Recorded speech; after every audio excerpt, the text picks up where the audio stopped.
Hello and welcome to our next edition of the LegacyCast. Here is a production of the Michigan Sports Legacy Conservancy. I'm Jim Stark, and we're going to be visiting with you periodically to talk about the great sports of today and yesterday to help give a perspective, because that's what we do with the Michigan Sports Legacy Conservancy. And joining me today, once again, is my partner in crime, my longtime sports buddy, Rob Otto, and who's a par excellence in terms of these discussions about, because he's old. He likes sports because he's old. Nice. Thank you. You're welcome. I would say it's great to be here until that intro. Well, important issue to talk about today, Rob, the name of a new Lions head coach.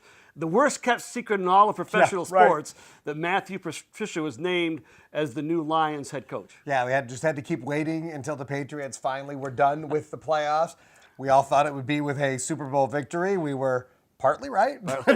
They did make it to the Super Bowl. It's about the latest you could hire a coach who's still working. So yes, Matt Patricia, officially the day after the Super Bowl, has been named the new head coach of the Detroit Lions. And can you picture someone that is more different than the last coach? Right. You had Jim Caldwell, who was Mr. Button-Down, Mr. Professional, and now you got Matthew Patricia with a pencil behind his ear, big, brushy beard. Cap turned around.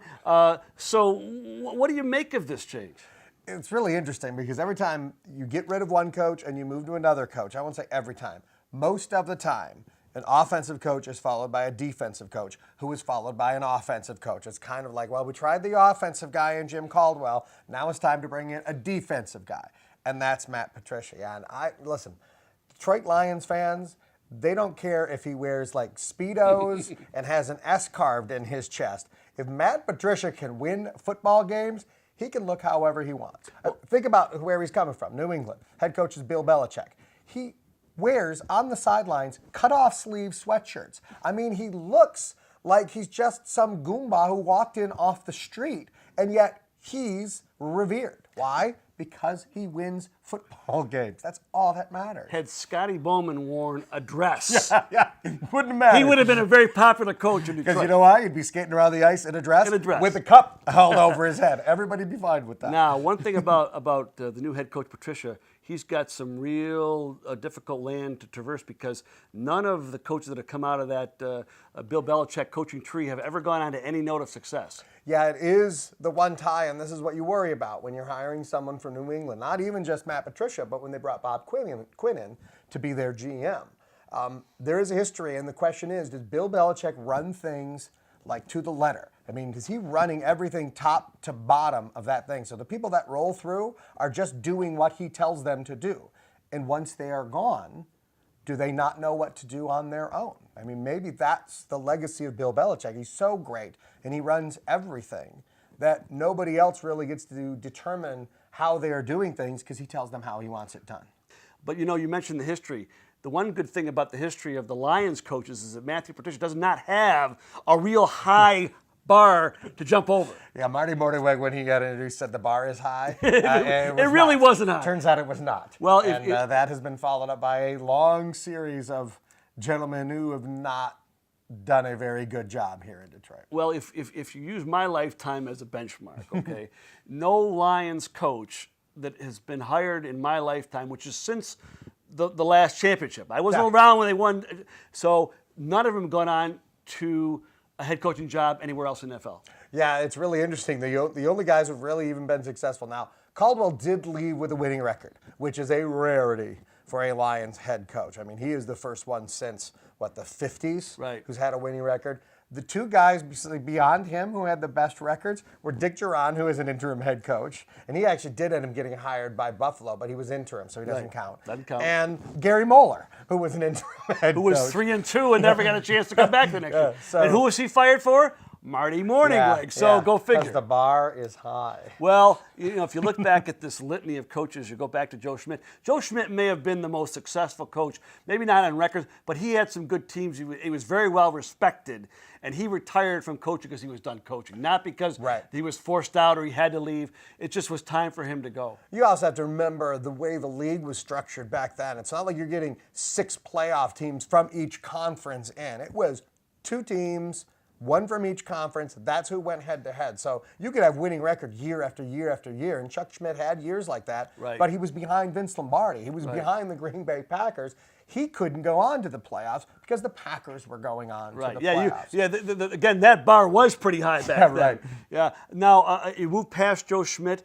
Then the Lions had the bad luck. They finally hired a guy with a Super Bowl ring, Don McCafferty. He won when he was in Baltimore, coached 1 year, and he died. Yeah, exactly. I mean, that was just horrible luck for him, especially. You can't win for losing. And then you start getting into the guys that their only head coaching experience in the NFL is with the Lions, which is when you started the trend of these are the guys that never coached anywhere else. Rick Frazano, Tommy Hudspeth, guys, they were all coaches because they happened to be there. They were the next guy in line. Yep. And then they finally tried to break that trend, and they wanted to bring in Don Shula. They wanted to bring Don Shula. Right, who grew up in the Lions. Right, who wouldn't come, though, who wouldn't leave.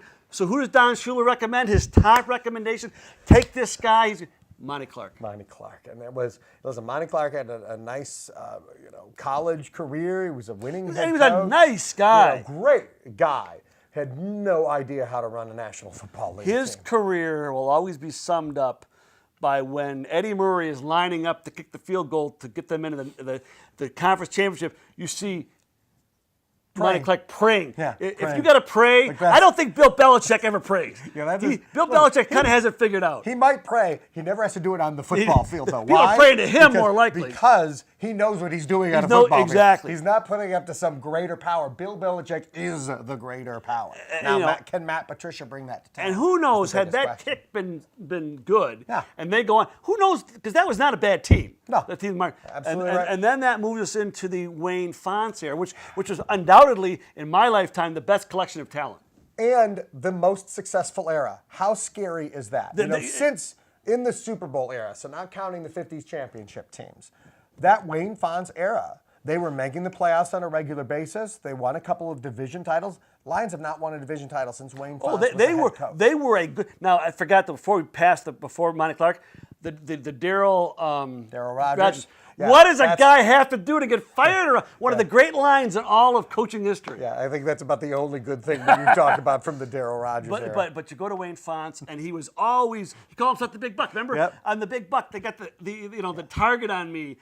It was almost cartoonish. Yeah, he was. He was like Fred Flintstone. Right? Yeah, There was all those pictures of him looking exactly like Fred Flintstone. And right. I mean, even he, the winningest coach in Lions history, but also the losingest coach in Lions history. But the fact that he stayed on so long. I mean, they kept feeling like we're this close. We're this close. Well, they had good players, too, remember. Well, they were returning Barry Sanders, and they were returning Herman Moore. And I mean, they had good Lomas Brown. And as much as we make fun of Scott Mitchell as a quarterback, he actually has had a couple of the most prolific seasons as a passer in the NFL. That offense in the mid-'90s and that offensive line were so fantastic. And then you get into the problems, the crazy stuff that happened with the offensive line, with Utley getting hurt in the field and Andelsek getting run over by a truck. And, and you go into the Matt Millen era. You start with Morningweg, and then a couple years later, you bring in Steve Mariucci, where at least he had some sort of a track record. He had a name. And that goes to Rod Marinelli and the 0-16 team. It's just every single one they bring in.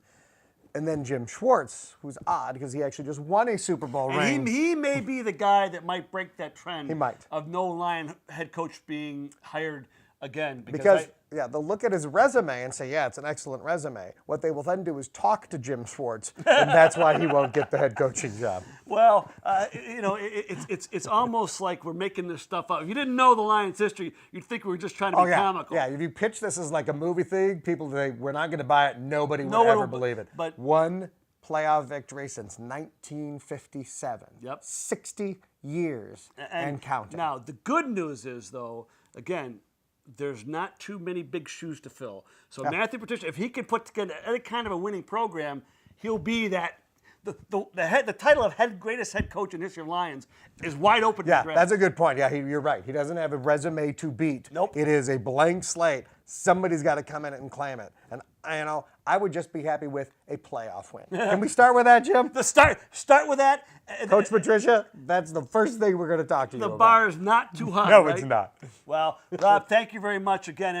And Rob, you're very active on the social media side of sports. Absolutely, yeah. You can follow along. I blog for Detroit Sports Nation. I do other blogs and writing and stuff. Just follow me on Twitter. It's the easiest place to see my stuff, at OttoManThoughts. OttoManThoughts on Twitter. You'll be able to find me there. But the most important thing he does, is these Legacy Casts right here on our Michigan Sports Legacy Conservancy YouTube channel. You can visit our YouTube channel by going to our website, mslc.org. We'll be back very soon with our next Legacy Cast. For Rob Otto, I'm Jim Stark.